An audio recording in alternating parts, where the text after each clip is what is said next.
Boa noite de novo para todo mundo. Dia atípico, né? A gente já teve atrasos semana passada, teve esse dia, mas espero que seja a última vez que a gente muda horário /dia no futuro próximo, né? Falar de Behalotecha, né? Que é uma paraxá bem interessante do ponto de vista de que tem muitos assuntos, né? E eu queria focar no assunto da Menorá, que é o primeiro assunto da paraxá, mas antes disso é interessante discutir o porquê da escolha do assunto, né? Algumas vezes eu escuto a pergunta, não necessariamente direcionada a mim, mas às vezes as pessoas perguntam a gente escuta isso na sinagoga, às vezes a gente escuta isso durante algumas conversas ou qualquer coisa parecida, que é a pergunta tipo, por que tal pessoa dentro do judaísmo faz isso, né? Ou vou dar um exemplo, né? Por que é que os Hassidim usam chapéu preto, né? Por exemplo, não são todos, mas vamos dizer, esse é um exemplo fácil, né? Por que o pessoal do Rabat anda todo, né, encapotado, mesmo aqui em Brasília, fazendo às vezes 30 graus e 5% de umidade, né? Por que é que ele se veste daquela forma, né? Às vezes a gente vê um outro, sei lá, andando num shopping e tal, e essa pergunta sempre acontece. Em São Paulo você vai ver mais, em Higienópolis, por exemplo, mas essa pergunta sempre surge em determinados momentos. Por que a ASIB faz isso durante esse momento na reza, né? A gente tem algumas coisas que a gente faz na ASIB que em lugar nenhum eu vi fazendo, né? Então, assim, por que essas coisas acontecem, né? E as respostas são sempre meio vazias, assim, né? Porque exige uma explicação bem mais longa, né? Por exemplo, é comum dentro dos Hassidim eles usarem essas roupas pretas porque na Polônia se usava essas roupas pretas desse jeito, né? Essa é uma explicação meio vazia, né? Tanto é tão incomum usar roupa preta que tem uma história do Rabi Akiva no Talmud, na qual ele tem que avisar o mestre dele, o Rabi Eliezer Agadol, que ele foi excomungado, e aí o Talmud basicamente faz questão de dizer que Rabi Akiva vestiu preto. Ou seja, ele não vestia preto antes, né? Então, assim, tem todas essas situações, né? Então, exige essa explicação mais longa e talvez hoje seja um momento interessante para explorar esse assunto, né? Algumas coisas, e isso, assim, eu escuto muito da Viv, né? Aqui da CIB, quem conhece a Viv sabe, né? A gente tem às vezes a gente tem essa expressão que ela usa aqui, certas coisas nunca vão mudar, né? É uma expressão, realmente, tem coisas que não vão mudar, né? Mas Alahá é Alahá, né? Como vamos dizer assim, a Alahá, ela pode ter que adaptar não é que ela tem que se adaptar, mas ela às vezes tem que adaptar certas situações, porque como a gente lida com certas situações na modernidade, por exemplo, né? A base em si da Alahá não muda, né? Alahá é Alahá, então a gente tem que buscar compreender a modernidade de acordo com essa base, né? E o Shulchan Aruch em si não vai mudar, né? A lei básica, vamos dizer assim, lei é lei, né? Mas tem algumas coisas que não são alahá. E mesmo assim elas não mudam, entendeu? Então, mas elas de alguma forma estão abertas a mudar. Não foi sempre que o pessoal que foi para a Polônia, há 600 anos atrás, usava preto, usava chapéu preto. Vou deixar bem claro qual é o exemplo, chapéu preto, né? Então, apesar da gente, por exemplo, falar de vestimenta, a vestimenta tem a tendência de mudar. Porque a gente tem estilos. Aqui em Brasília é muito difícil a gente usar certas roupas. Então, no Brasil em geral, né? Então, é mais fácil que a gente faça uma adaptação desse estilo do que manter aquilo, né? Só que mesmo assim a gente tem alahot relativas a isso, as alahot tzniut, né? As alahot de modéstia, né? Ou seja, você pode se vestir meio que do jeito que você quiser, mas cumprindo certos parâmetros, né? Vamos dizer assim, né? Então, existem essas formas de se vestir de forma diferente e de forma modéstia. Quem já viu os Hachamim de hoje entre os Sefaradim e os Ashkenazim sabe que é diferente. Os Ashkenazim se vestem de um jeito, os Sefaradim se vestem de outro. Em Israel, né? É porque é uma coisa tradicional, né? Mas isso não tem nada a ver com o estilo de se vestir, né? No fim das contas, a alahá em si, né? A língua que a gente fala no dia a dia, a gente está falando aqui em português, né? Mas, teoricamente, a gente vê... a gente tem uma língua em comum, a gente tem Lashon HaKodesh, a gente tem o hebraico, né? Mas a gente vai falar em português, nos Estados Unidos eles vão falar em inglês. No Marrocos, talvez árabe, né? Então, assim, o que é que... Isso depende do lugar, né? Falar português, no nosso caso, depende dessa mensagem que eu quero passar. Eu preciso falar em português para que todo mundo entenda o que eu estou dizendo. né? Para garantir que todo mundo entenda o que eu estou dizendo. Então, isso depende de onde a gente está vivendo, com quem a gente está falando, e essas coisas não são necessariamente padrões da Torá, né? Então, por exemplo, de novo, estilo de vestimenta, a roupa, seja ela blusa branca, casaco preto, chapéu preto, né? De novo, isso não é crítica, é um exemplo, tá? Então, essas coisas elas podem ser consideradas, no fim das contas, tradições culturais, né? Então, a gente deve se prender a isso. Essa que é a grande pergunta de hoje, né? A gente deve se prender a isso, né? Então, quantas vezes a gente não escuta essa pergunta? Por que é que tal pessoa usa chapéu preto? Por que é que eles deixam aquele negocinho do lado do cabelo, né? O peiote, né? Por que essas coisas são feitas, né? Então, essas perguntas são todas legítimas e cada comunidade tem sua particularidade. O Abraham, aqui, o nosso Razan aqui da CIB, ele tem uma frase que é genial. Não é a comunidade que tem que se adaptar a você não, meu querido. É você que tem que se adaptar à comunidade, né? Então, o chapéu é uma coisa cultural. O peiote é uma coisa cultural, né? Então, a gente, por exemplo, cobrir a cabeça é uma coisa... A gente encontra algumas fontes para cobrir a cabeça durante a reza, às vezes durante o estudo, né? Mas não é obrigatório que você cubra a sua cabeça com chapéu preto. Ou com kippah preto, ou com kippah azul, ou com kippah rosa. Não existe uma obrigatoriedade por trás disso, né? Então, para que é importante a gente se prender a isso, né? Por que seria importante, né? E as respostas comuns são essa ideia de pertencer à comunidade. Você não quer fazer uma coisa de fora da comunidade para você não parecer que é um forasteiro, que é um estrangeiro, né? Então, essa é uma das respostas comuns. Ou de não abandonar certos preceitos que são importantes, né? Então, existe uma certa verdade nessas respostas. Mas eu acho que é interessante a gente investigar um pouco mais e por que seria talvez importante se agarrar a certas dessas tradições, tá? Já que ela teoricamente não tem nada a ver com a Allahá, ela não é obrigatória, né? Então vamos para Paraxá e a gente vai tentar fazer essas conexões dentro da Paraxá. Eu ainda vou fazer algumas perguntas relativas a Paraxá, mas a principal é essa. Qual que é a importância dessas tradições, né? Então a gente tem conexões óbvias entre Behaloterá e as duas outras Parashot que passaram, Nassau e Bamidbar, né? Então, o tópico hoje precisa ser visto como um todo nesse sentido, tá? A gente vai focar mais a gente não vai voltar necessariamente nessas outras Parashot, vai voltar uma vez ou outra, mas o foco é Behaloterá, né? A Paraxá, ela começa com essa mitzvah que eu falei no começo, do acendimento da menorá. No número 1 eu botei aí, nas notinhas, no número 1 pra gente dar uma olhada no que é que fala na Paraxá. Então eu falo assim, fala Haron e Hashem falando para Moshe e diz-lhe: quando acenderes as lâmpadas, faz de modo que as 7 lâmpadas iluminem a lâmpada central do candelabro. O candelabro é a menorá, né?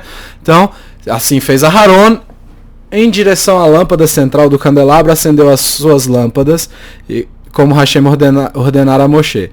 E aí, eu sou obrigado a fazer aquela pergunta que eu sempre faço, né? O espaço da Torá é curto, e ainda assim a Torá fez, que em vez de falar que a Haron fez do jeito que Moshe ordenou, do jeito que Hashem ordenou, faz questão de reescrever tudo aquilo que foi ordenado, né? Mas a gente vai chegar lá. E aí, essa porção aí que eu separei termina assim: e essa é a obra do candelabro de ouro batido, seu pedestal até suas flores, todo ele era batido de ouro batido, segundo a forma que Hashem mostrou a Moshe. Assim ele fez o candelabro, tá? Então parece um pouquinho aleatória essa informação, tá aqui, né? Porque o que veio antes? A oferta dos Nissim, dos Nassim, né? Dos príncipes, né? Dos cabeças das tribos veio um pouco antes. Então o Rashi se sente na obrigação de explicar de por que isso aqui apareceu agora, no começo, logo em seguida, né? Número 2, aparece a explicação do Rashi, que ele diz o seguinte: ele faz a pergunta, por qual motivo a Paraxá está lidando com a menorá? Por qual motivo a Paraxá lidando com a menorá está justaposta a Paraxadas da oferta assim? Por que é logo aqui, né? Pois quando Haron viu as ofertas de dedicação dos príncipes, ele sentiu angústia, pois nem ele ou sua tribo estavam com eles durante a dedicação. Ou seja, ele meio que ficou assim: pô, a gente não está fazendo parte? Como assim? A gente também quer dedicar o tempo.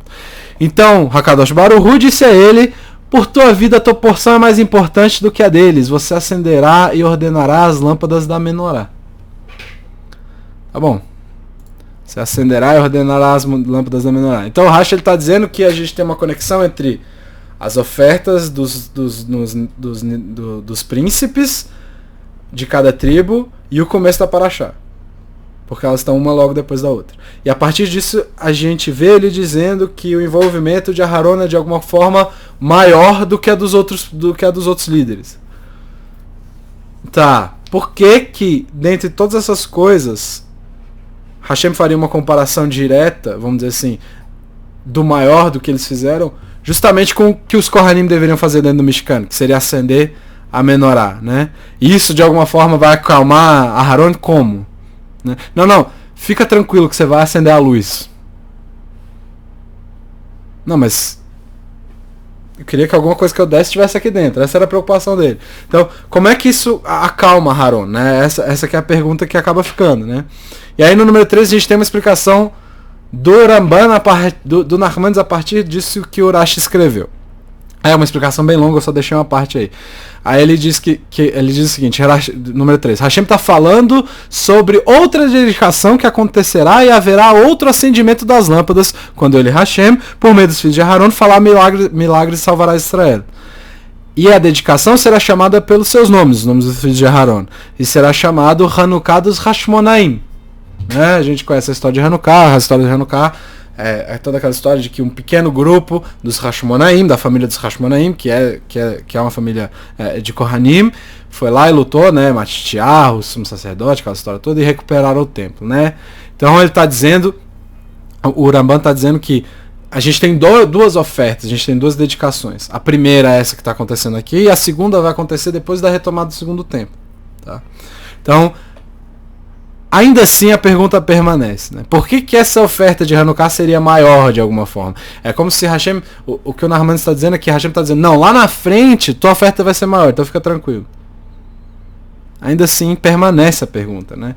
Então, mas no terceiro passuco a gente viu uma coisa interessante, né? O que foi? O que é que aparece no terceiro passuco? Aparece que Moshe, que é no terceiro passuco no primeiro, essa é a obra de candelabro batido, segundo a forma que Hashem mostrou a Moshe.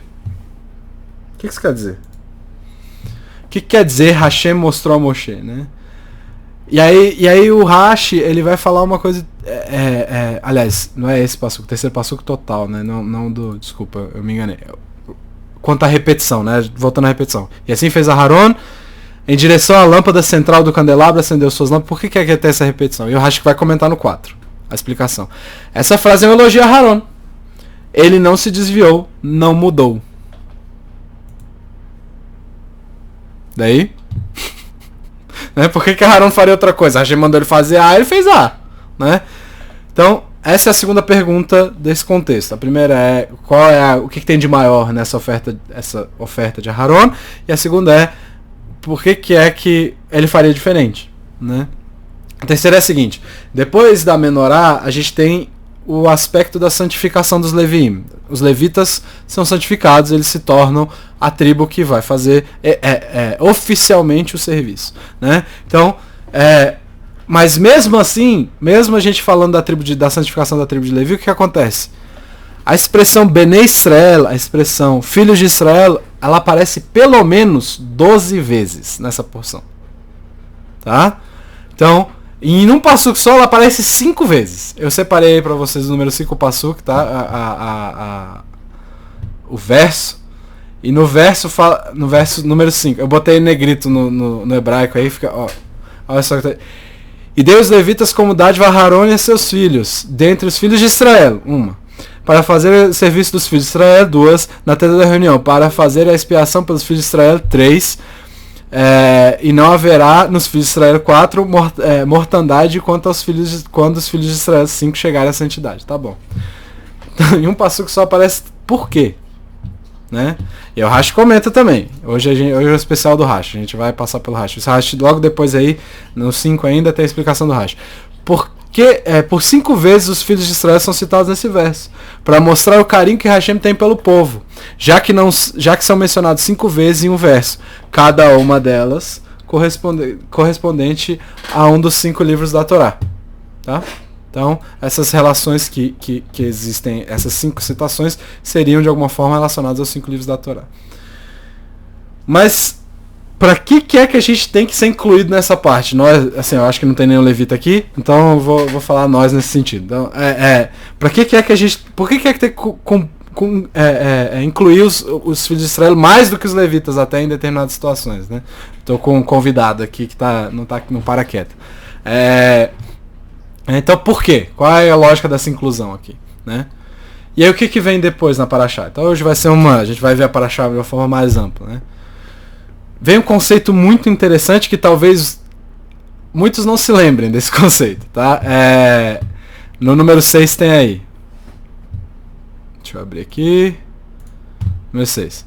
Fala os filhos de Israel dizendo: causa de um morto ou se achar num caminho longe, contudo celebrará o Pesach Hashem.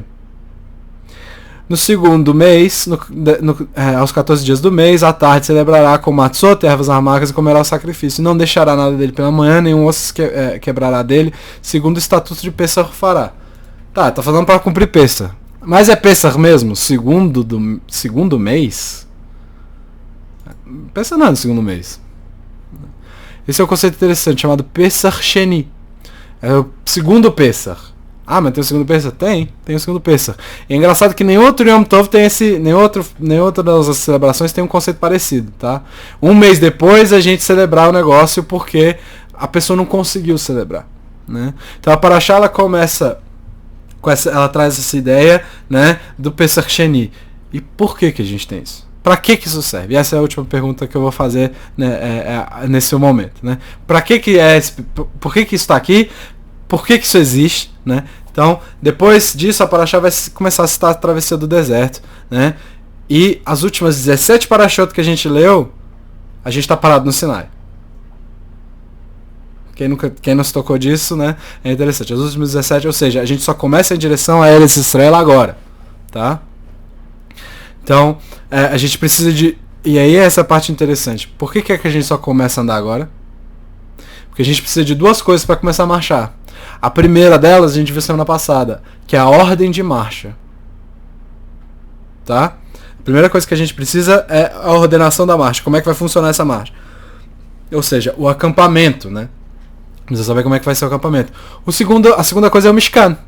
É esse templo móvel que a gente terminou agora, que foi necessário terminar para santificar os Leviim, né? Então, a gente tem essas duas coisas. O Mishkan e essa formação a partir das Degalim, né, que a gente fala, que são as bandeiras, né? As bandeiras de cada tribo determinavam onde elas iam ficar, né? Então, tudo isso devia estar nos seus lugares, vamos dizer assim, né? Tudo isso devia estar acertado e é por isso que em Bamidbar a gente meio que fala disso também, né? E o Rashi comenta que essa formação deve ser seguida inclusive durante a marcha, que não pode ser tipo, ok, paramos, vamos ajeitar todo mundo. Não, do jeito que a gente parou, a gente levanta e anda. Quem estava na frente, no acampamento, anda na frente. Quem estava atrás, anda atrás. Quem fica perto do mexicano, fica perto do mexicano. Tá? Então, a gente vai explicar no 7 essa questão da formação aí. E o Passuco tá aí primeiro, né? E partirá a tenda da reunião, no caso do mexicano, com os acampamentos dos Leviim no meio dos acampamentos. Conforme se acamparem, assim marcharão. Cada um na direção ao seu lugar, segundo seus estandartes. E aí o Rashi vai explicar, como já foi explicado no verso 9, no outro verso, as suas posições de marcha devem ser as mesmas quando acampados, né? Cada divisão deve marchar no lado atribuído a ele. Beleza. Maravilha. E depois, né? Então a gente só poderia viajar com essas duas coisas completas. Formação e o Mishkan, né? Ou seja, tem que ter uma ordenação e tem que ter essa coisa que representa o Sinai, o Mishkan, tá? Então, o que isso ensina pra gente? O que a gente pode aprender? Que diferença isso faz na nossa vida hoje, sendo que a gente não tem acampamento, a gente não tem Mishkan, a gente não tem nem templo? Que diferença faz? O que isso tem a ver com o meu ou com o Derech Hashem de vocês, né? Com o caminho espiritual da espiritualidade de vocês? Então, o que isso tem a ver com o caminho espiritual, né? O povo tinha que sair o povo, que a gente viu? Que começa uma separação, né? Em Bamidbar a gente falou dessa separação entre o pessoal que está saindo do Sinai e o pessoal que vai entrar em Israel, né? Então o povo que tem que sair da experiência do Sinai para Israel, né? Precisa de algumas coisas, né? Para isso a gente precisa desse Mishkan, dessa formação. E o que a gente pode aprender com isso? Então, voltando à pergunta lá do começo, por que que essas tradições culturais são importantes, essas coisas, o que tudo isso tem a ver com a Parashá e com o Derech Hashem de cada um, né? E com o caminho espiritual de cada um. Vou falar uma coisa aqui e assim, apesar de não gostar de falar de Kabbalah aqui, eu vou puxar um conceito do Ari, tá? O Arizal, ele fala uma coisa, eu vou falar Alpe primeiro, vou ler o que é que tá escrito e depois eu vou explicar, tá? Então assim, beleza. O Ari diz o seguinte: a espiritualidade de uma pessoa ou de uma geração é dividida em 3 partes. Chokhmah, Binah e Da'at na cabeça, no tronco, ou seja, no coração, Hesed, Gevurah e Tiferet, e nos pés, Netzach, Hod e Yesod. Assim como o corpo humano é dividido nessas 3 partes, qualquer sistema ou nível espiritual de uma pessoa ou de uma geração também é dividido nessas 3 partes. Tá bom. Eu sei que talvez uma outra pessoa daqui vai entender exatamente o que eu falei, já tenha lido alguma coisa sobre o assunto. Mas para ser bem sincero, eu não gosto desses termos. São termos que são elitistas do ponto de vista cabalístico. Assim, muitas vezes as pessoas soltam esses termos e não explicam o que esses termos querem dizer, tá? Fica parecendo que é uma coisa super mística, mas não é. Na verdade é uma coisa bem simples, isso que ele está explicando. Ele está falando do aspecto espiritual de uma coisa simples.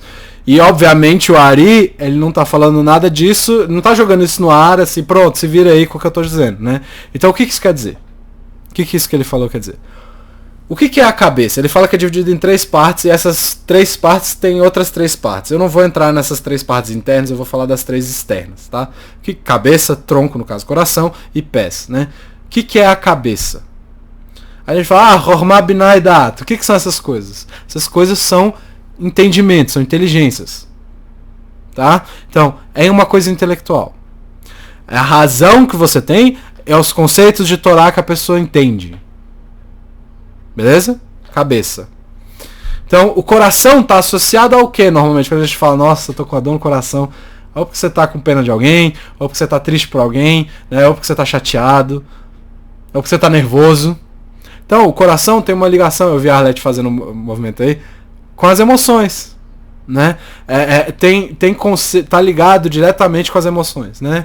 E emocional, né? Exato, é emocional. Perfeito. Então, e as nossas emoções estão diretamente ligadas à nossa espiritualidade também. Tá? E os pés são o quê? O que você faz com seus pés? Para mim, os pés é o terra-terra. Quer dizer, que é o... Que na realidade não sei te expressar o que eu quero dizer. Mas eu entendo o que é. Tá bom, então. Os pés a gente usa para andar, né? Sim. Então, o que acontece? Os pés são as nossas ações. É o que a gente faz a partir do espiritual e do mental e do racional, tá? Ou seja, o teu coração que está associado às emoções, ele cria um aspecto que vai te influenciar nas suas ações. Mesma coisa do teu racional. Às vezes você vai falar, pô, eu não vou botar minha mão no fogo aqui porque eu sei que tá quente, vai queimar minha mão. É um exemplo bem besta, mas é um exemplo racional. Emocional é a mesma coisa. Eu não vou fazer tal coisa porque talvez chateie o Farley. Entendeu? Então, eu não quero que o Farley fique chateado comigo. Então, eu vou fazer essa outra coisa que eu sei que ele vai preferir. Beleza? Então, essa é a ideia. Os pés são ações baseadas naquilo que a gente sente ou pensa. Ou, às vezes, os dois. Né? Às vezes, não tem como a gente desassociar de B nesse caso. Né? Então, vou dar um exemplo aqui bem claro. Vamos deixar a espiritualidade para lá por um pouco. E voltar a um exemplo que eu usei na semana passada. Eu falei de malhar na semana passada, né? Então, por que é que eu deveria malhar ou fazer dieta? Existe a explicação racional e intelectual. Eu quero ser uma pessoa mais saudável, eu quero viver o máximo possível, eu quero dormir bem para poder continuar meu caminho de autoconstrução e de Avodat Hashem, sei lá, né? Existe o emocional. Eu me sinto melhor quando eu tô mais leve. Eu me sinto melhor quando as pessoas não vêm falar que eu preciso emagrecer, por exemplo, entendeu? Então, tem todas essas coisas, né? O emocional, ele tem um benefício, por exemplo, de saber que você está agindo de uma forma correta. Às vezes a gente toma decisões difíceis, mas a gente sabe que é a decisão correta a se tomar. E a gente se sente bem com nós mesmos, mesmo que alguém fale, não, eu não ia conseguir... Você foi muito corajoso de fazer isso, ou qualquer coisa parecida. Não importa o que outra pessoa fale, mas você sabe que você tomou a decisão certa, então você se sente bem consigo mesmo. Então tem uma ligação direta com o emocional, né? E além disso, sei lá, fazer exercício elimina estresse, essa série de coisas. Então afeta o seu emocional também, né? Então, e o que são os pés nesse caso? É eu começar a correr? É eu começar a comer direito? É eu começar a malhar? Ou eu ir malhar todo dia, ou eu comer direito todo dia e deixar aquela pizza que eu queria comer para daqui a 2 semanas, ou etc. Né? Então, esses seriam os pés nesse caso. A mesma coisa vale com as mitzvot. Tefilim, por exemplo. Botar o tefilim é um trabalho, porque você tem que acordar cedo, você tem que rezar e tudo mais. Então, de novo, você tem que racionalizar a ideia. Primeiro falar assim, não, eu sei que eu vou ter que acordar a tal horário, porque na hora tal eu tenho que trabalhar, eu tenho que estudar, eu tenho que fazer o que tiver que fazer. Né? Ou, então eu tenho que acordar mais cedo, aí eu vou botar meu tefilim, porque eu me sinto bem se eu botar meu tefilim. Né? E aí a ação de botar o tefilim, a ação de acordar mais cedo, tudo isso está envolvido. Né? Então tudo que a gente faz, no fim das contas, segue esse caminho. Tudo, não é só a espiritualidade. Tudo que a gente faz pode ser visto dessa forma. Né? Tanto a espiritualidade quanto a vida normal segue essa lógica. Né? A gente racionaliza certas coisas até para fazer coisas erradas. Às vezes a gente tenta racionalizar, a gente tenta criar uma justificativa. E aí já é um problema. Né? Então a gente tem esse conhecimento que leva a gente para o Avodat Hashem, que leva a gente para esse serviço espiritual. E isso significa também o investimento emocional e as ações que surgem a partir dessas coisas. Né? Isso vai ser diferente para cada pessoa. Eu vou agir nesse sentido de uma forma, vocês vão agir de uma outra forma. Né? Então, eu tento, nos estudos, eu tento passar o que eu enxergo para quem está escutando. Né? E é óbvio que mesmo o meu entendimento sendo limitado, eu fazendo o que eu posso. Mesmo assim, o que eu entendi intelectualmente, o que eu internalizei emocionalmente e o que eu faço a partir disso, não quer dizer que vocês vão fazer a mesma coisa. Pode ser que vocês entendam uma coisa que eu estou falando, mas eu não entendi. E vocês partam a partir desse princípio de uma outra forma. Então tem tudo, as ações que a gente vai tomar no futuro tem a ver com essas coisas. Né? Então, de novo, mesmo assim não quer dizer que a gente vai tomar as mesmas ações. Né? As ações às vezes podem ser muito diferentes. Ou podem ser parecidas, mas com racionalizações e emoções diferentes. Né? Então, a gente pode ter 2 pessoas, sei lá, as 2 observantes, por exemplo, mas que tem 2 mundos completamente diferentes na questão de Avodat Hashem, nessa questão do serviço espiritual. Né? Um pode ter um entendimento muito grande, o que levaria a uma ligação emocional maior, mas ações não tão expressivas. Né? Outro pode ser o contrário, outro pode ter um entendimento pequeno, mas qualquer entendimento que ele consegue gera ações muito expressivas. Né? A gente sempre fala, né, quando a gente fala os 4 tipos de judeus em Sukkot, né, tudo isso tem a ver. Né? E tem mais, isso vale não só para nós individualmente, vale para as nossas comunidades, vale para as nossas gerações. Tá? A gente sempre fala que existe um corpo espiritual maior do povo de Israel. E isso vale para esse corpo também. Né? Para a espiritualidade do povo. Cada geração tem níveis diferentes. Tanto de entendimento intelectual da Torá, quanto de conhecimento de Hashem ou ligação emocional diferentes desse serviço da Avodat Hashem. E tem coisas específicas que expressam isso em cada geração também. Essa ligação emocional, essa ligação intelectual. Né? Então, para dar um exemplo nesse caso, uma pessoa que depois de começar a estudar um pouco mais, decide que vai começar a rezar todos os dias, por exemplo. Né? Que hoje em dia é uma coisa difícil de fazer. Se você não tem o costume, é difícil de começar a rezar. Né? Então, se você decide que vai fazer isso, né? E eu conversei com uma pessoa semana passada e me falou sobre uma ideia nesse sentido que eu achei brilhante, né? Que foi aumentar, tipo, ativamente conversar sobre aumentar a quantidade de mitzvot que você faz, né? Então a pessoa fala, eu vou me comprometer a aumentar o número de mitzvot que eu faço durante a semana, né? Então, isso é brilhante, porque aos pouquinhos você vai melhorando, aos pouquinhos você vai seguindo esse caminho que é de cada um. Às vezes é começar a rezar de manhã, às vezes é fazer ralar na sexta-feira, né?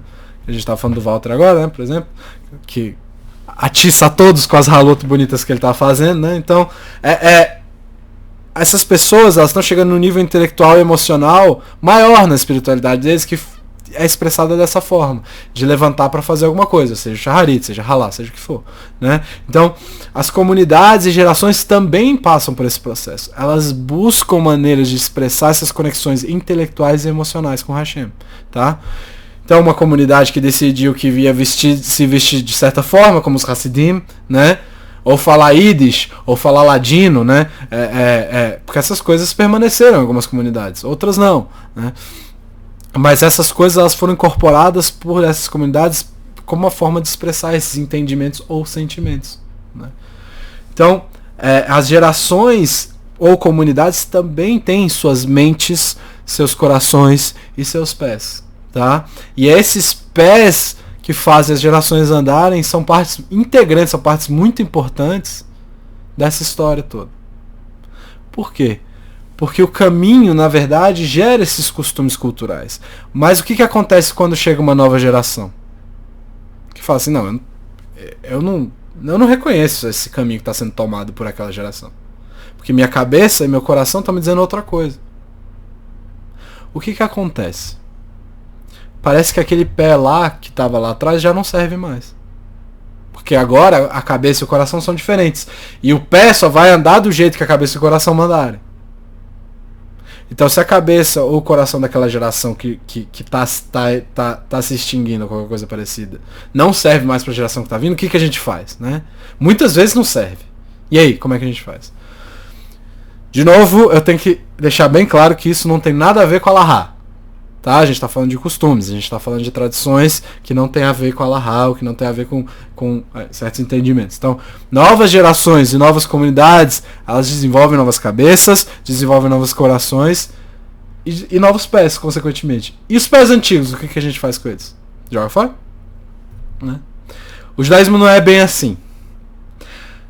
É bom a gente lembrar que sempre, mas toda vez que a gente cita, a gente vai citar a gente para fazer alguma coisa. A gente fez as rezas pelo Estado de Israel nas semanas enquanto estava rolando aquele problema lá.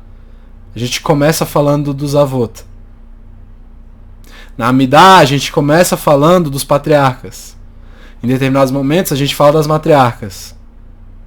A gente está sempre voltando naqueles pés. Por quê? Ou seja, isso é importante. Voltar no pé lá atrás é importante. De alguma forma é importante. Os sábios de antigamente, quando a gente fala de Torá, hoje a gente citou o Rashi várias vezes. O Rashi já foi há muito tempo. Por que a gente continua citando ele? Né? Então, aqueles que estão mais próximos cronologicamente da Torá também estão mais próximos efetivamente da Torá, no entendimento da tradição judaica. Então por que a gente vai jogar o pé desses caras fora? E é isso que é interessante. O Ari vai explicar uma coisa muito interessante a partir disso.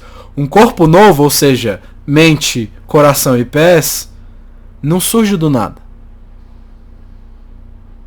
Não pode ser criado a partir do nada. A única coisa que foi criada a partir do nada foi o mundo.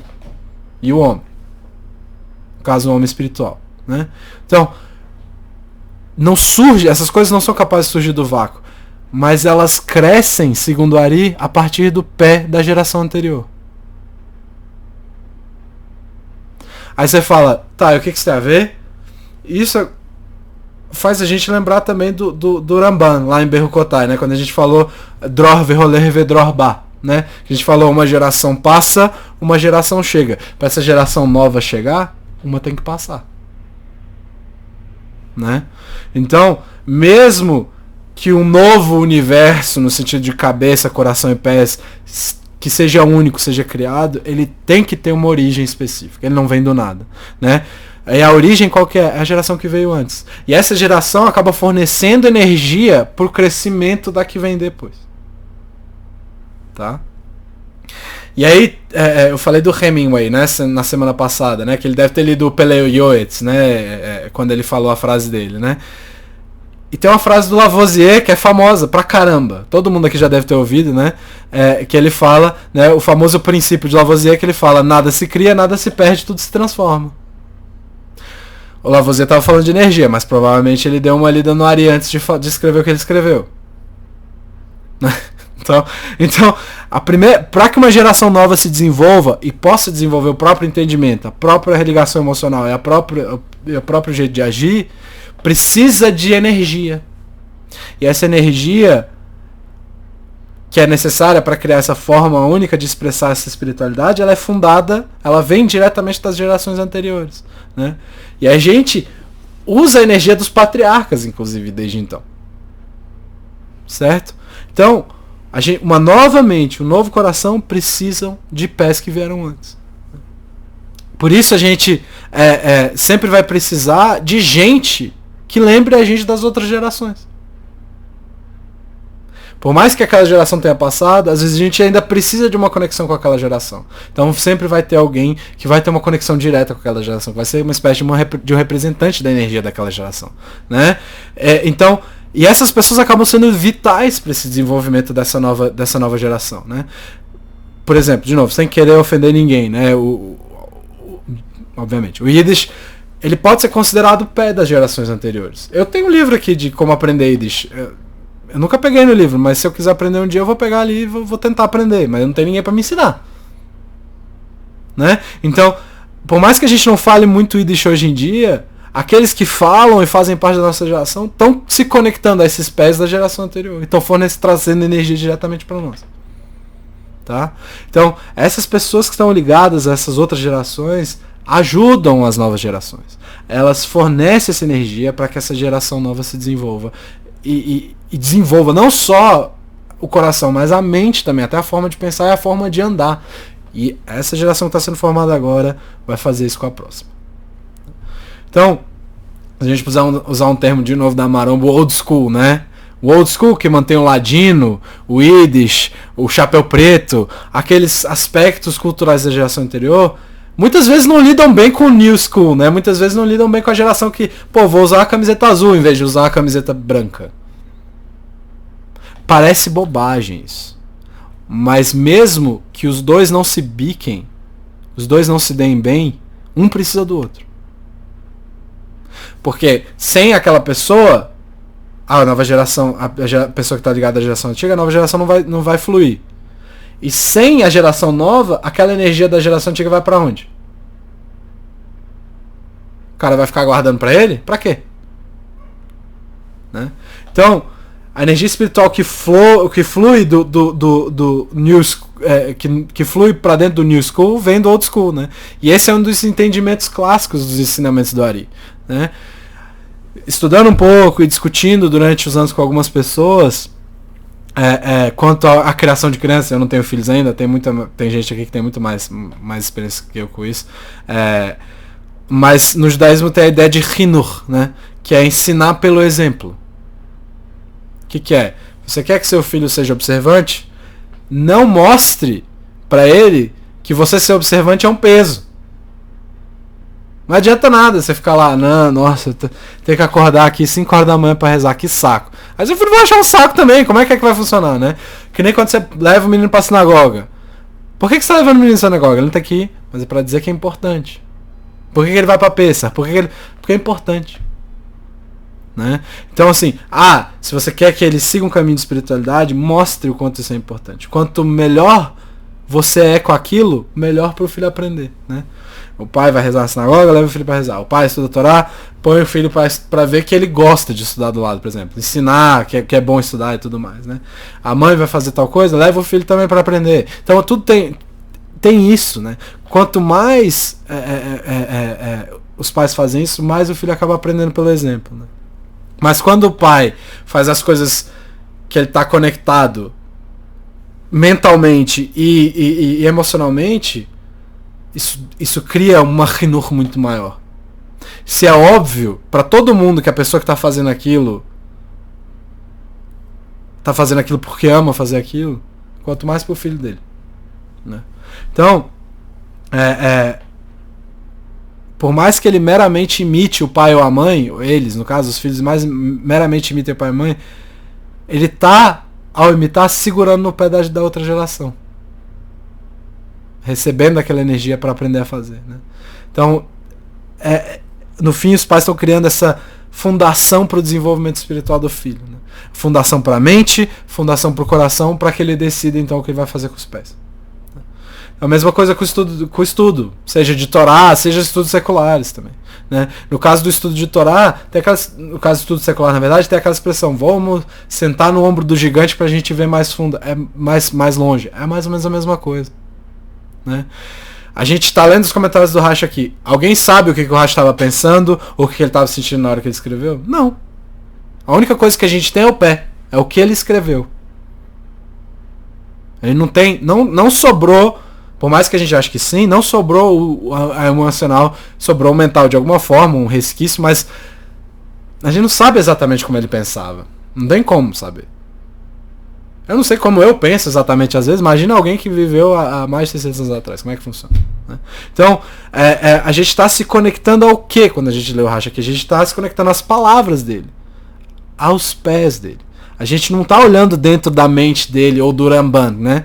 A gente não está entrando no coração para ver como é que está o estado emocional deles.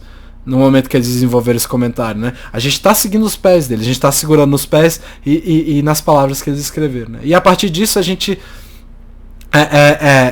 sabendo do que já veio, é capaz de desenvolver ou adaptar as nossas mentes, nossos corações, nossos pés. Né?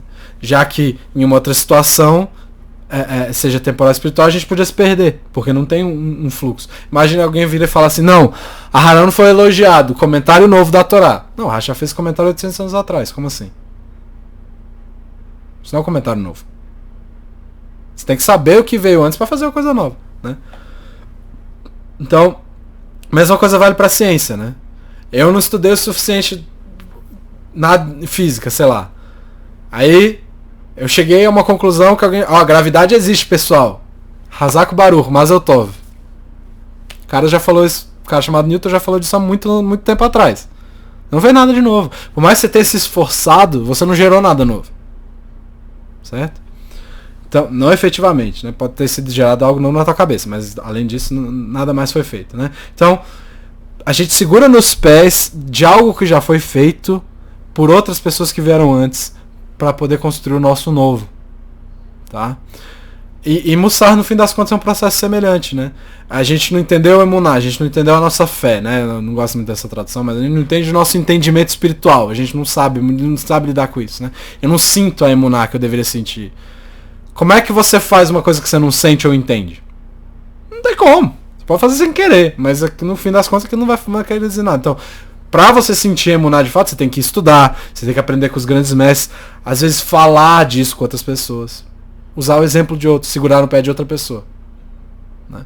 Então, para criar esse novo corpo de emuná, nova cabeça, novo coração, para poder andar de acordo com essa fé, vamos dizer assim, de novo, não gosto dessa tradução, mas a gente precisa de energia para fazer o corpo andar, para criar o corpo, né? E ela não vem do nada, ela tem que ser construída a partir desses pés de alguma coisa, né? De algo antigo. E esse algo antigo às vezes pode ser até você mesmo. Você já teve mais emuná lá atrás. Como é que eu fazia antes? Né? Então, Mussar também segue esse processo. E o Maimonides, ele fala que se a gente já fez alguma coisa com emuná, né, por exemplo, é interessante você voltar àquela situação anterior e tentar recuperar o que você estava pensando e o que você estava sentindo naquela hora. Que talvez a ação volte de uma forma parecida. Ou não, ou você cria um novo entendimento a partir disso. Né? Então, quando a gente precisa construir um corpo novo dentro da gente, a gente precisa de um pé para dar energia. Tá? E essas conversões são uma coisa muito interessante no caso. Né? Ali, o pé, no caso, tem um papel de potencial espiritual, né? Que foi realizado por outra pessoa. Outra pessoa colocou energia ali primeiro. Né? E cabe a nós pegar naquela energia potencial e transformar a energia cinética, térmica, o que quer que seja. Uma energia de movimento. Né? Então, usar aquela energia antiga para transformar em algo novo. Então vamos voltar para Parashá e tentar finalizar aqui. Né? O povo está saindo do Sinai. Está saindo do antigo. Né? Para o novo. O que é o novo? Israel. Eretz Israel, a terra de Israel. Né? E para isso, a gente precisa de duas coisas. Da formação e do Mishkan. Por quê? E aí o Nachmanides fala uma coisa interessante sobre o Mishkan. Ele faz uma análise brilhante durante o comentário todo dele do livro de Shemot, do livro de Êxodo, dizendo que o Mishkan, na verdade, e o Beit Midrash também, e o templo, ou Beit HaMikdash, desculpa, são institucionalizações do Sinai. Como se você botasse o Sinai numa caixinha e levasse para que todo mundo pudesse ver. É uma réplica do Sinai, do que aconteceu lá. O Mishkan, então, é o pé do Sinai. O Mishkan é aquilo que lembra a gente do Sinai. E é interessante que no quarto Passuk, no caso no terceiro que eu botei aí, lá da primeira nota, olha só o que está escrito. Essa é a obra do candelabro de ouro batido, número 1. Desde seu pedestal até as flores, todo ele era de ouro batido, segundo a forma que Hashem mostrou a Moshe. Quando que Hashem mostrou a Moshe? No Sinai. Hashem não deu não deu um blueprint, não deu a planta para Moshe, é assim que constrói. Não, mostrou. O que Moshe viu, Moshe construiu aqui. Então tem uma ligação direta com o Sinai nesse sentido, né? Então, aquilo era uma memória, um reflexo, uma expressão física daquilo que ele entendeu e sentiu no Sinai. Daquilo que a mente e o coração dele receberam no Sinai, né? Então o Mishkan é essa forma de segurar no pé do Sinai, essa forma de puxar a energia do antigo, né? Da tradição do Sinai, né? Fazendo uma comparação besta, é o chapéu. É o chapéu do Hassid, é o Yiddish, é o ladino, né? É a representação daquele método que passou, né? O mundo do Sinai tinha uma mente, tinha um coração. Aquelas pessoas que viram a revelação do Sinai tinham mente, tinham coração e agiram de uma certa forma. E esse resquício dessa forma de agir, o pé deles, é o Mishkan. O Mishkan é o old school que a gente falou, né? Então, em volta do Mishkan o que a gente tem? A formação. E o que isso quer dizer? Cada pessoa tinha seu lugar. Cada pessoa tinha o lugar que ela ia andar, tinha o lugar que ela ia sentar. O que é isso? Cada pessoa ali está se expressando de uma forma única, porque ninguém pode ocupar o lugar daquela outra pessoa. E aí o Ishbitzer, ele explica uma coisa muito interessante. O conceito que circunda a formação do povo nesse momento é o seguinte: para que cada pessoa ali pudesse encontrar o seu lugar e a sua expressão, que no fim das contas são únicos. Quando a gente vive falando aquela história de o caminho de cada um é único, mas isso já está lá, isso já é muito velho, não é de agora. Não é uma coisa nova, você tem seu caminho e isso é motivacional de alguma forma. Não, é porque o que eu vou fazer, só eu posso fazer. O que cada um de vocês vai fazer, só cada um de vocês pode fazer. Ninguém pode falar, não, beleza, eu vou fazer o do Matias. Não tem como. Tá? E o Rav Tzadok de Lublin, ele diz que cada membro daquela geração é um espelho, é uma representação de um gadolador que viria depois, de um grande da geração que viria depois, né? Então, cada um ali no acampamento tem uma expressão própria da espiritualidade, certo? E do seu lugar. E isso se reflete nas gerações que virão depois. Ou seja, cada geração vai ter um jeito de pensar, de sentir, de se expressar. Só que isso tem um foco, isso tem um lugar de onde vem a energia para isso, que é o Mishkan, é o pé. E para eu pegar no Mishkan lá, sendo que eu sou o cara mais de fora, sei lá, eu tenho que pegar no pé do meu amigo que tá do meu lado, esse amigo do meu lado tem que pegar no pé do outro, até alguém fui lá e tocar no Mishkan. E aí, tocando no Mishkan tá pegando no pé do Sinai, que tá pegando no pé do Moshe, etc, etc. Até voltar nos patriarcas, até voltar em Hashem, em Adam, né? Então, a gente tem isso, né? E cada geração, segundo o Rav Tzadok, tem seu ta'am. Essa palavra eu aprendi com Abraão. Ta'am quer dizer sabor. Ou seja, cada um tem seu jeito de agir. Tem gente que vai gostar do sabor, tem gente que não vai gostar. Tá? Então, ta'am é a palavra que a gente usa na hora que a gente vai ler as notinhas da Torá. Ou seja, cada geração tem sua melodia também. Tá? Tem seu sabor próprio. E essa melodia, ela não surge do nada, ela surge a partir de um conhecimento musical pré-existente já. Tá? Então, a gente precisa dessa energia, a gente precisa de uma coisa nova. E isso eu estou repetindo isso porque isso é muito importante, né? No caso das novas gerações, elas recebem energia das gerações antigas, né? Para a gente poder marchar e seguir em direção de Eretz Israel, a gente vai precisar do Mishkan, dos pés da geração antiga e da formação, que permite com que cada um desenvolva seu próprio corpo, sua mente, seu coração e seus pés, para que cada geração desenvolva sua mente, seus corações e seus pés, né? E isso só surge a partir de uma energia que veio da geração seguinte. Então os príncipes, na paraxá anterior, quando eles fazem a oferta deles, eles entregam, todo mundo entrega a mesma coisa. Tanto que a Torá no final vai e lista todas elas juntas. Todo mundo entrega a mesma coisa. Mas cada um entrega do seu jeito. Um entregou com raiva, outro entregou feliz, outro, tô brincando, tá? Mas cada um tinha uma kavaná, tinha uma intenção diferente quando estava entregando ali. Eles podem ter entregado as mesmas coisas. Eu posso fazer a mesma amidá que o Farley está fazendo. Mas a gente está fazendo de formas diferentes. Tá? Então, a coisa que foi entregue não importa. O que importa é o jeito que você está entregando. E o Rashi comenta que essas doações dos Nassim, dos príncipes, foram feitas segundo a ordem de marcha. Primeiro Yehudá, depois Issachar, depois Zevulun. Por que é que você vai seguir essa ideia se não for para voltar ao que a gente está falando? Cada um tem sua expressão. O primeiro a poder se expressar é Yehudá, o segundo é Issachar, porque está seguindo a ordem de marcha. Né?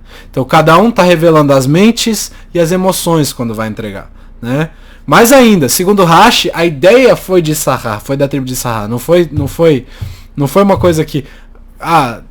né? A ideia dessa doação foi de Issachar. Número 8 da nota. É o que o Rashi comenta. No segundo dia, isso é o Pasuk, né? Bamidbar 7:18. No segundo dia ofereceu Netanael ben Tsuar, o príncipe de Issachar. Só que a palavra que está aí aparece só uma vez nessa porção, que é Hikriv. Essa palavra Hikriv só aparece para Issachar. E aí Rashi pergunta, qual o motivo dessa aparição da palavra Hikriv, que não é oferecer, tá? É se aproximar, é trazer, né? Ele diz assim, é usada como uma conexão com a tribo de Issachar, mas não é usada para nenhuma outra tribo, ele pergunta. Por duas razões. A tribo de Issachar mereceu ser a segunda tribo a oferecer os sacrifícios. Pelo seu conhecimento de Torá, porque está escrito, e os filhos de Issachar são aqueles que têm o entendimento dos tempos. Está em Devrei Hayamim, no Aleph, no 13:32. E o segundo motivo é eles aconselharam os príncipes a contribuir com suas ofertas, ou seja, foi a ideia deles. Então, ou seja, Issachar não sabe só Torá. Ele sabe associar a Torá com o agora, que é o que a gente está tentando fazer agora, inclusive. Né? Então, ele tinha um entendimento daquele momento. O que era necessário para o povo se desenvolver espiritualmente naquela hora? Né? Qual que era o objetivo daquilo? Né? Então, se a gente for... cada dia, tem que dar uma coisa diferente. E é isso que acontece. No primeiro dia é Yehudá, no segundo dia é Issachar, eles esperam um dia. Porque cada um tem seu tempo para dar. Né? E seguindo essa ordem de autoexpressão. Né? E tudo isso segue a ideia de doação representando o indivíduo. E agora, para finalmente responder as outras perguntas, se a gente for comparar o contexto de Israel como um todo, a gente tem uma tribo que é diferente, a tribo de Levi, né? Os Leviim. E as outras tribos, elas são expressão de individualidade, expressões únicas de mente, coração e ação. Né, que a gente está discutindo aqui desde o começo. Mas a tribo que representa segurar firmemente nas gerações anteriores é a tribo de Levi. Eles são obrigados a segurar sempre nos pés dos antigos. Né? Por isso que eles não dão para os mexicanos, porque eles eles não vão expressar as ideias deles, eles vão segurar e vão fornecer energia. Eles são a bateria, eles fornecem energia para o resto do povo. E na Parashá, depois da doação, depois de doar exatamente as mesmas coisas, né, no caso de todas as tribos, o que Aaron faz? Ele faz uma coisa interessante, ele pensa, Hashem está aceitando de bom grado essas doações. Né? E ele se sente mal por não ter tido doado, por não ter participado da doação. Né?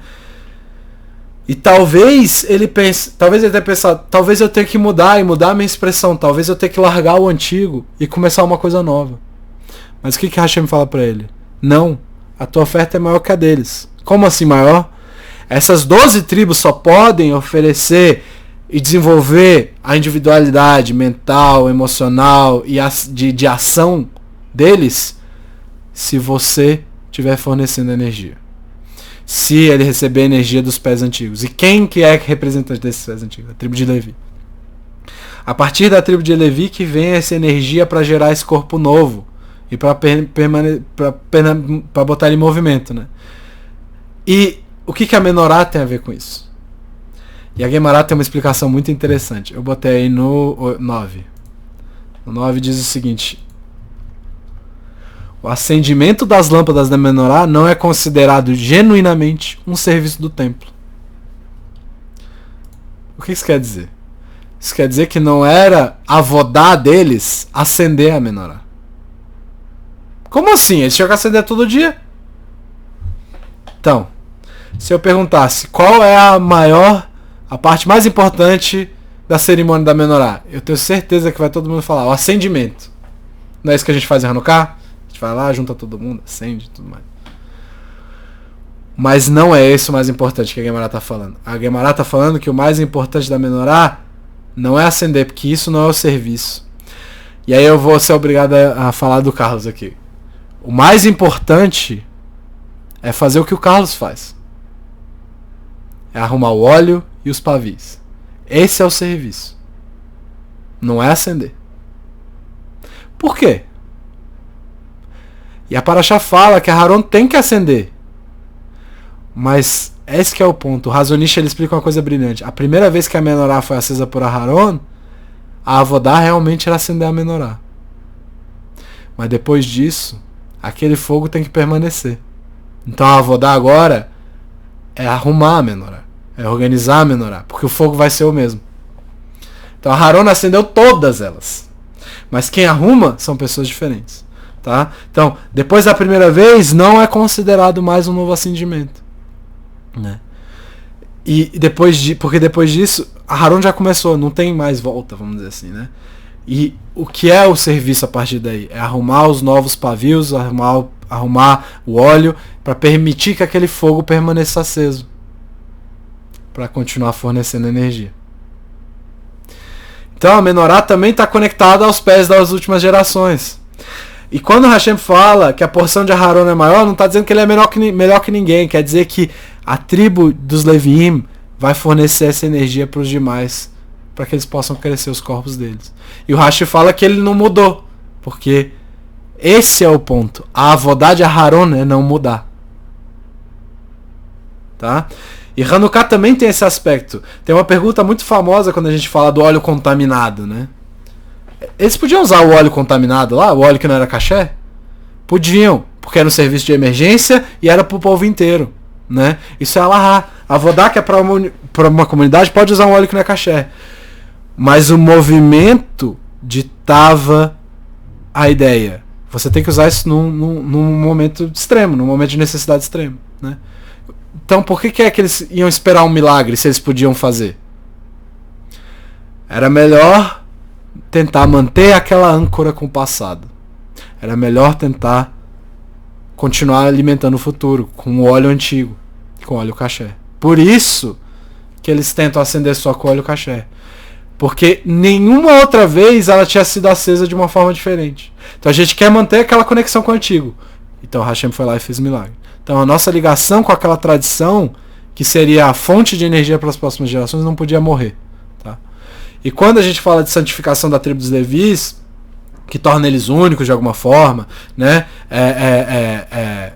Que fala, e é mesmo assim, que fala da grandeza espiritual do povo judaico ali no meio, né?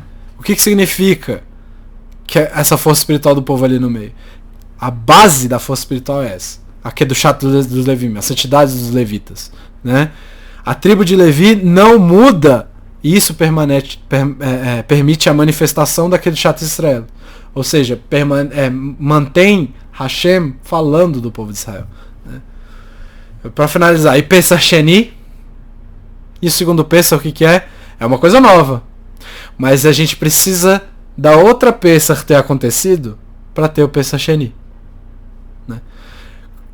Obviamente, você não pode ficar só com o novo, porque senão não faz sentido nenhum nesse caso.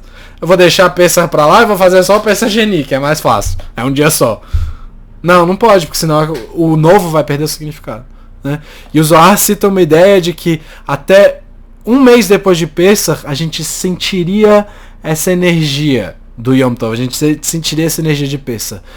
A luz de Pesach, ela permanece até o dia de Pesach Sheni, né? Para permitir a existência dessa data. Né? Então qual que é o ponto disso tudo? Essa ligação que a gente tem com o passado não é uma coisa para ser deixada para trás para sempre. Né? Não é uma vaga memória. Eu lembro que na época fazendo isso. Não. Mas aquilo existe para que a energia possa continuar crescendo, para que ela possa continuar sendo espalhada, para que nós possamos continuar crescendo, mudando e nos adaptando. A gente precisa dessa energia do pé para continuar. A gente precisa da tradição anterior para continuar. Seja um minhag, seja uma tradição, seja uma coisa cultural do passado, uma coisa que você não vê como sua às vezes. Mas vamos tentar cuidar disso, ou cuidar daqueles que estão cuidando, né? Ver com bons olhos, porque aquilo, no fim das contas, nos dá a força e a habilidade para criar uma coisa nova. Se a gente não vê, talvez alguém ao nosso redor tá vendo. Então, como povo, como povo e como indivíduos, a ideia é sempre tentar melhorar, mesmo que devagar. E para isso a gente tem que segurar nesse fluxo energético. A gente tem que olhar para aquilo que está vindo do passado, e é importantíssimo isso para os nossos crescimentos individuais e como comunidade. A gente vai sempre olhar para isso e pensar nisso. Mas vamos tentar ter carinho, cuidado com isso. Porque a gente precisa se segurar por nós mesmos, pela comunidade, né? E Bezat Hashem, os outros vão segurar nos nossos pés também, para que essa nossa energia que a gente acumula também seja aproveitada, né? Assim como as outras gerações também têm a possibilidade de fazer isso no futuro. Que a gente possa sempre ver o lado bom das coisas, mesmo quando elas não parecem tão boas, que a gente não consegue entender elas de forma completa. Por isso que a gente usa a expressão Baruch Dayana Emet, né? A gente não entende, a gente sabe que a verdade é só de Hashem, né? Para que a gente possa continuar sempre crescendo e ajudando os outros a crescer e formar seus próprios corpos espirituais. Pessoal, obrigado, boa noite e obrigado pela paciência, que hoje foi cumprido.